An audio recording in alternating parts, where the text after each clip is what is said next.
बिस्मिल्लाहिर्रहमानिर्रहीम। अस्सलाम वालेकुम नादरीन, आप यूट्यूब चैनल देख रहे हैं। मैं इमरान खान हूँ। ये जो पहली खबर है ये पाकिस्तान के साबिक वज़ीर-ए-आज़म इमरान खान से रिलेटेड है। और आप सब लोग ये जानते हैं कि अडियाला जेल के हवाले से जब भी मैं इमरान खान साहब के बारे में कोई खबर देता हूँ तो पूरी तस्दीक करने के बाद देता हूँ, और मेरी कोशिश होती है कि कोई ऐसी चीज़ ना बताई जाए, क्योंकि लोगों के जज्बात इस सारे मामले के साथ जुड़े हुए हैं। इसका इम्पैक्ट सिर्फ पाकिस्तान में नहीं आता, पूरी दुनिया में आता है। इमरान खान साहब दुनिया के मकबूल तरीन लीडर हैं, और पाकिस्तान में जितनी मकबूलियत इमरान खान साहब को मिली है उतनी किसी और को नहीं मिली है। तो यहाँ पे अपनी सहाफ़ती जिम्मेदारी के अलावा थोड़ी रिस्पॉन्सिबिलिटी और बढ़ जाती है कि आपका एक जुमला या आपकी दी हुई खबर जो है वो सिचुएशन को गंभीर कर सकती है या लोगों के जज्बात को भड़का सकती है। लेकिन अब जो खबर मैं आपको देने जा रहा हूँ ये दो जगह से चेक हुई है, और इसमें मेरा एक सोर्स है जिसने पहले मुझे इन्फॉर्मेशन दी थी और मैंने उसको भी काउंटर किया था। और जो चीज़ें मैंने आपको इमरान खान साहब के हवाले से बताई वो तमाम चीज़ें आने वाले दिनों में जब लोग जाकर इमरान खान साहब से मिले तो वो साबित हुआ कि वो खबर मेरी ठीक थी। मैंने आपको बताया था कि उनकी लाइट भी बंद है, मैंने बताया था कि उनको जेल में किस तरह से रखा गया है, मैंने ये भी बताया था कि उनका खाना बंद किया गया है, सफाई बंद की गई, अखबार बंद किए गए, टीवी बंद किया गया, वर्जिश बंद की गई, उन्हें सेल से बाहर नहीं निकाला जा रहा। ये सारी चीज़ें मैंने आपको बताई थी। लेकिन अब जो चीज़ मैं आपको बताने लगा हूँ ये एक तरह का टॉर्चर है जो इमरान खान साहब को बर्दाश्त करना पड़ रहा है। मुझे समझ नहीं आती कि इमरान खान साहब ने इसके बारे में बात क्यों नहीं की। हो सकता है कि वो शायद इसलिए बात ना कर रहे हो कि इसका मजाक उड़ाएंगे ख्वाजा आसिफ जैसे लोग या नवाज शरीफ जैसे लोग या टिकटॉकर्स इसका मजाक उड़ाएंगी या कोई ऐसी बात करेंगी। लेकिन सीरियसली ये एक तरह का टॉर्चर है जो इमरान खान साहब के साथ किया जा रहा है। देखें, जेल में मच्छर होना एक नॉर्मल बात है। जेलों के अंदर होते हैं मच्छर, वो तंग करते हैं कैदियों को। अगर आप कैद में या जेल में आप रहे हो तो यानी मैं लापता रहा तो वहाँ पे भी मच्छर थे और काफ़ी बंदे को तकलीफ होती है, परेशानी होती है। तो आपको वहाँ पे एक बहुत बड़ी नेमत मिल जाती है अगर आपको कोई मच्छर मारने वाली कोई चीज़ आपको पता चले कि बाहर चल रही है या कुछ इसका बंदोबस्त किया जा रहा है। तो जेलों के अंदर नॉर्मली मच्छर होते हैं। लेकिन जो जेलों के अंदर लाइट्स इस्तेमाल की जाती हैं ना, वो इस तरह की इस्तेमाल की जाती हैं जो इंसेक्ट्स को या ये जो आपके हशरात होते हैं बहुत सारे, जिसको आप कह सकते हैं परवाने कह सकते हैं, पतंगे कह सकते हैं, वो छोटी मछलियां होती हैं वो कह सकते हैं। आजकल मौसम में वो जो छोटे छोटे बिल्कुल बहुत छोटे छोटे से वो हशरात हैं वो आजकल बहुत ज़्यादा आते हैं। ये गुज़िश्ता एक महीने से तकरीबन उनका दिन चल रहा है। बरसात के मौसम के बाद जब सर्दियाँ शुरू हो रही होती हैं तो ये बहुत बड़े पैमाने पर आ जाते हैं और मखसूस लाइट्स के ऊपर ये हज़ारों लाखों की तादाद में जमा होते हैं। ये आप सबको इस बात का आइडिया है। अब इमरान खान साहब का जो एरिया है जहां पे उन्हें कैद किया गया है वहां नॉर्मली 2 लाइटें मौजूद होती हैं हमेशा उस एरिया के अंदर, इससे ज्यादा नहीं होती। मेरे सोर्स ने मुझे कंफर्म किया, उन्होंने कहा 2 लाइटें होती हैं और नॉर्मल लाइट्स होती हैं और ऐसी लाइट होती है जिसके ऊपर ये हशरात इतने ज्यादा नहीं आते।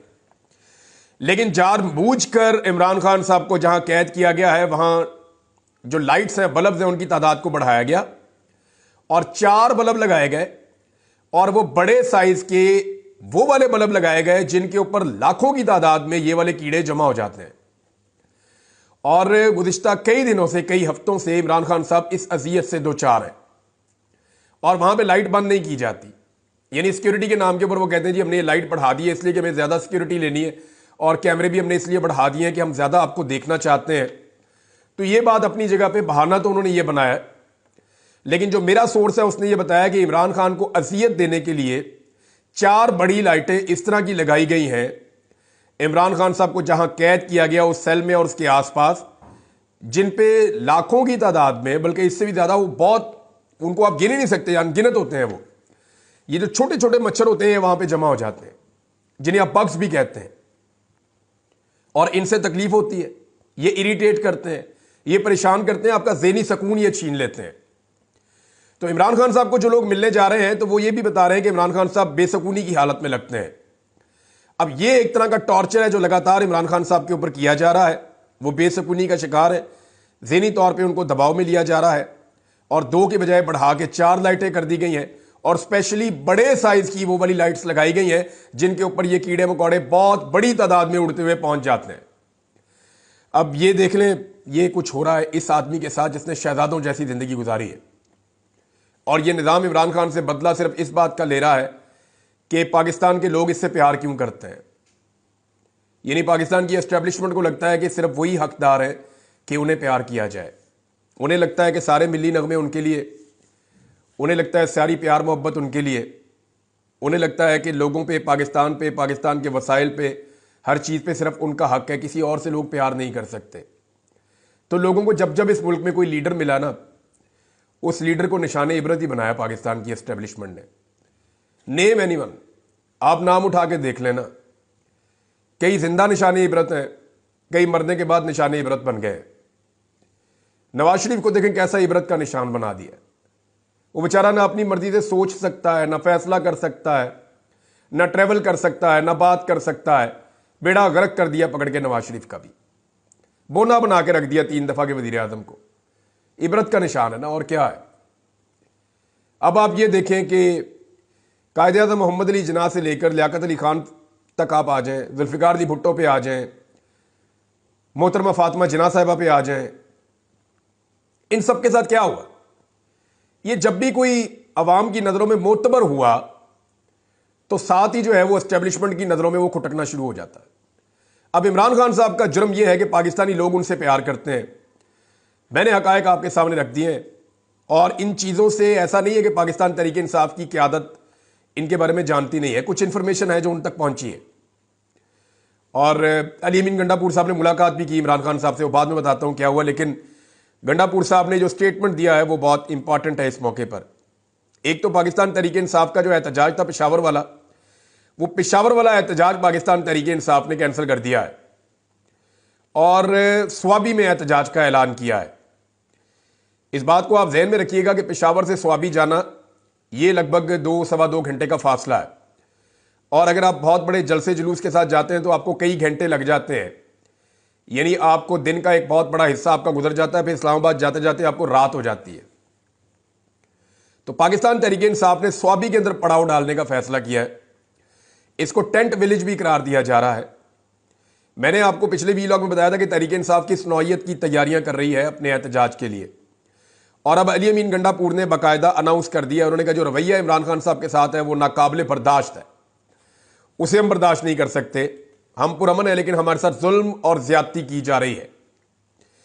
गंडापुर साहब ने कहा कि फाइनल कॉल देने जा रहे हैं, और उस फाइनल कॉल के बारे में उनके कुछ अल्फाज जो है बहुत इंपॉर्टेंट है। उन्होंने कहा कौन कौन सी चीजें साथ लेकर आनी है लोगों ने, वो हम बता देंगे। पेशावर के बजाय हम स्वाबी में इकट्ठे होंगे। याद रहे कि स्वाबी पंजाब के साथ जुड़ने वाला आखिरी ज़िला है खैबर पख्तूनख्वा का मोटरवे पे। यहाँ से आगे पंजाब शुरू हो जाता है और यहाँ से आगे रुकावटें शुरू होती हैं। तो स्वाबी में इकट्ठे होना ये मानी खेद है पाकिस्तान तहरीक इंसाफ की जानिब से। अली अमीन ने कहा जी अपने घरों में आप बताकर आ जाएं, और मैं भी बताकर आऊँगा कि अगर मैं वापस ना आया तो बेशक मेरा जनाजा पढ़ देना, क्योंकि अब खाली हम वापस नहीं आएंगे। हम पुरअमन हैं मगर जुल्म बर्दाश्त नहीं करेंगे जितना जुल्म हमारे ऊपर किया गया है। और इमरान खान साहब की रिहाई के लिए अब क्योंकि उनका यक निकाती एजेंडा होगा जो अब वो लेकर जा रहे हैं, और उसके पीछे इमरान खान साहब की रिहाई की वो कोशिश करेगी पाकिस्तान तहरीक इंसाफ। अब स्वाबी में अगर तहरीक इंसाफ पड़ाव डाल देती है और फिर ये अनाउंस करते हैं कि खैबर पख्तूनख्वा के लोग स्वाबी पहुंचते रहें अगले 2 दिन 3 दिन 4 दिन, तो 3-4-5 दिन के अंदर स्वाबी के अंदर एक बहुत बड़ा इकट्ठ हो जाएगा खैबर पख्तूनख्वा की आवाम का, और पंजाब के कई इजला से भी स्वाबी में लोग पहुंच जाएंगे।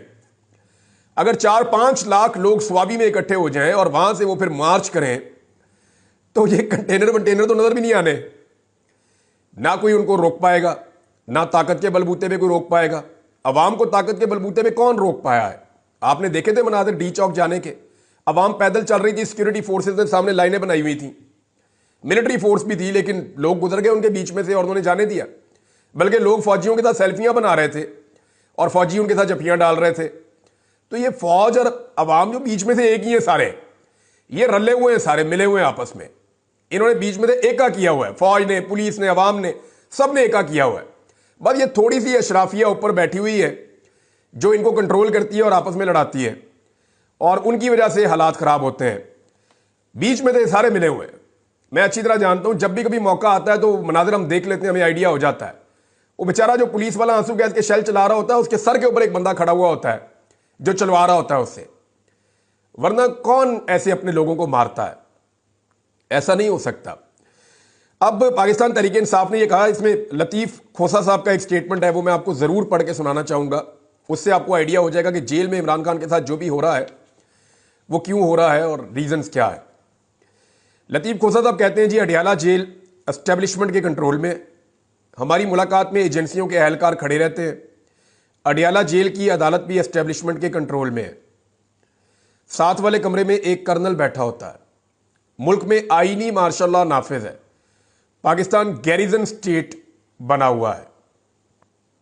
यह जनाब लतीफ़ खोसा साहब का स्टेटमेंट है। अब इससे आप अंदाज़ा कर लीजिए कि पाकिस्तान तहरीक इंसाफ इस बारे में क्या समझती है। अदलिया से कुछ डेवलपमेंट्स हैं, पहले मैं वो आपको बता दूंगा और फिर आगे बढ़ते हैं। वकला ने तहरीक शुरू कर दी है, उसका नाम रखा है नहीं छड्डांगे। ये पंजाबी में नाम रखा है, इसको जरा समझें आप, क्योंकि पंजाब के अंदर वकला तहरीक खड़ी होगी तो फिर आगे बढ़ेगी। बलूचिस्तान के वकला पहले ही खड़े हैं। सिंध के वकला जो हैं वो जुल्म और ज्यादती के खिलाफ खड़े हैं, उन्होंने पहले भी कुर्बानियां दी हैं। खैबर पख्तूनख्वा के वकला, जब मैं वहाँ हाई कोर्ट में जाता हूँ खैबर पख्तूनख्वा वाली में, 2-3 दफ़ा मुझे जाना पड़ा अभी आजकल के दिनों में, तो वो भी ज़बरदस्त तरीके से खड़े हैं वकला जो मिलते हैं। अब पंजाब में डिवीज़न है, तो पंजाब के वकला को खड़ा करने के लिए जो स्लोगन है वो पंजाबी में बनाया गया है कि नहीं छड्डांगे। और इसके साथ वकला ने कहा, जी सवाल ही पैदा नहीं होता कि 26वीं आईनी तरमीम को बर्दाश्त किया जाए। इस आईनी तरमीम में कानूनी खराबियां हैं, यानी इसके अंदर बहुत सारी ऐसी मिस्टेक्स हैं जिनको ठीक किए बगैर ये अप्लाई नहीं हो सकती।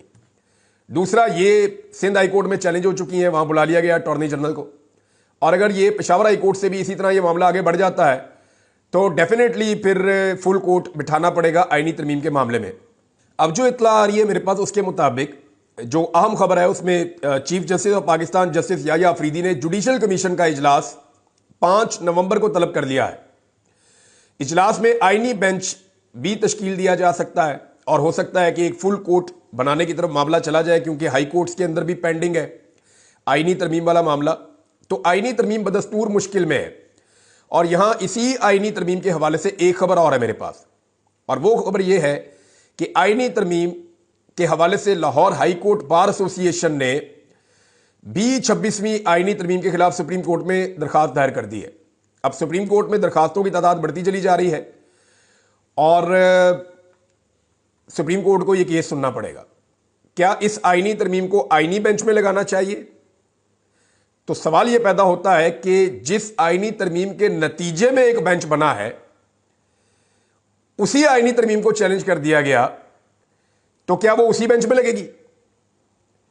यानी वकला ये कह रहे हैं कि ये जो आईनी बेंच बनाया जा रहा है ये गैर आईनी है, गैर कानूनी है और इसको हम चैलेंज कर रहे हैं, और वो जो चैलेंज करना है वो उसी अदालत में चैलेंज होगा, तो ये नहीं हो सकता। एक्चुअली ये पहले वाली अदालत में चैलेंज होना चाहिए कि अगला काम जो हुआ है वो ठीक हुआ है या गलत हुआ है। मिसाल के तौर पे एक इलाके के अंदर एक आदमी को एसएचओ लगाया जा रहा है, अहले इलाका जो है वो एक दरखास्त लेकर चले जाते हैं कि जनाब ये जो आप एसएचओ लगा रहे हैं ये आप गलत लगा रहे हैं। तो ये तो नहीं होगा कि उसी एसएचओ के पास वो दरखास्त लग जाएगी और वो फैसला करेगा कि मैं गलत लगाऊं या सही लगाऊं। अगर आईनी बेंच बन गया तो दे वुड बी हैप्पी, वो तो फिर आईनी तरमीम के हक में जाएगा कि जी इसके हम बेनिफिशियरी हैं, कंफ्लिक्ट ऑफ इंटरेस्ट आ जाएगा। तो होना यह चाहिए कि वो जो आईनी बेंच बन रहा है उसके सामने ये आईनी तरमीम वाला मामला ना लगे, बल्कि वो फुल कोर्ट इसको सुने, और वहां पे 17 जजेस मौजूद हैं, वो इसको सुन सकते हैं और उन्हें यह सुनना चाहिए और सुनना पड़ेगा। अवाम भी यही चाहती है और इंसाफ का तकाजा भी यही है और इखलाकियात का तकाजा भी यही है। मेरे ख्याल में अगर सिंपल आप इसको जुरिस्प्रूडेंस के उसूलों के ऊपर या कानूनी उसूलों के ऊपर इसको रख के आप परख लें तो होना भी यही चाहिए।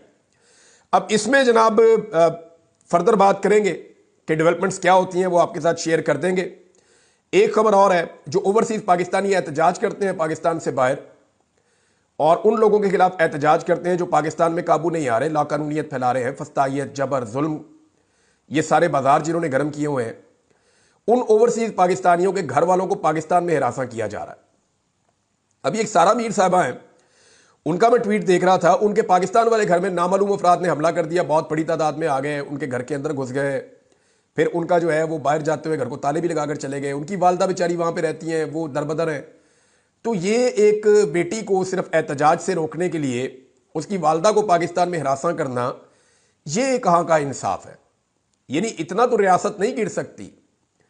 अब काजी फायद ईसा के खिलाफ एहतजाज करना, वो तो अब रिटायर हो चुके हैं, छोड़ दें उनको, अपनी जिंदगी जीने दें।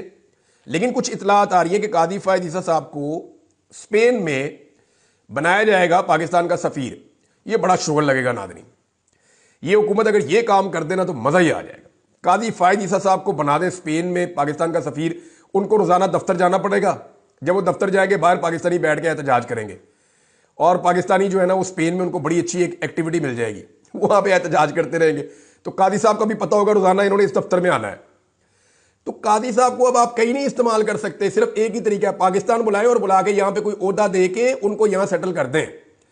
एक ही तरीका है, या तो पाकिस्तान में काजी साहब महफूज रह सकते हैं पाकिस्तानियों से, या किसी ऐसे मुल्क में उनको भेज दें जहां पे बादशाहत है, जहां पे डिक्टेटरशिप है, जहां पे रूल ऑफ लॉ या आजादी इजहार राय ये वाले मामलात नहीं है। एक और खबर नाज़रीन नवाज शरीफ साहब के हवाले से, मैं इस पे अपना तजिया दूंगा आपको, और नॉर्मली मैं इतना इस तरह का तजिया नहीं देता, लेकिन ये बहुत जरूरी है। देखिए, मियां साहब के अंदर ना एक दुखी आत्मा है। वो दुखी आत्मा हर दूसरे दिन जाग जाती है। भाई को बना लिया वजीर आजम, बेटी को बना लिया वजीर आला, खुद जाली फार्म 47 के ऊपर कैंसर की पेशेंट से जेल में उसको डाल के 70,000 की लीड पे हारने के बावजूद जाली फार्म 47 लेकर खुद एमएनए बन गए। मियां साहब को और क्या चाहिए? इसके बावजूद उनके अंदर एक दुखी आत्मा है जो मुकेश के गाने सुनती है।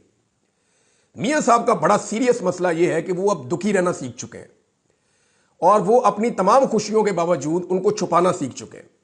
और जैसे ही कोई बंदा उनके सामने माइक या कैमरा करता है, मियां साहब मुंह लमका के अपने अंदर के दुखड़े सुनाना शुरू कर देते हैं कि मैंने सच्चा प्यार नहीं मिला। मियां साहब की जो दुखी आत्मा है वो बार बार जागती है। नया स्टेटमेंट सुने, आपको बड़ा मजा आएगा। मियां साहब कहते हैं, बड़े अरसे से सब्र करके बैठा हुआ हूं, इसीलिए कहता हूं मुझे ना छेड़े, मैं खामोश हूं लेकिन तहैया तूफान करके बैठा हुआ हूं। मियां साहब, आप तहैया पॉलिश करके बैठे हुए हैं, आपके अंदर पॉलिश का एक तूफान है मियां साहब जो मचल रहा है।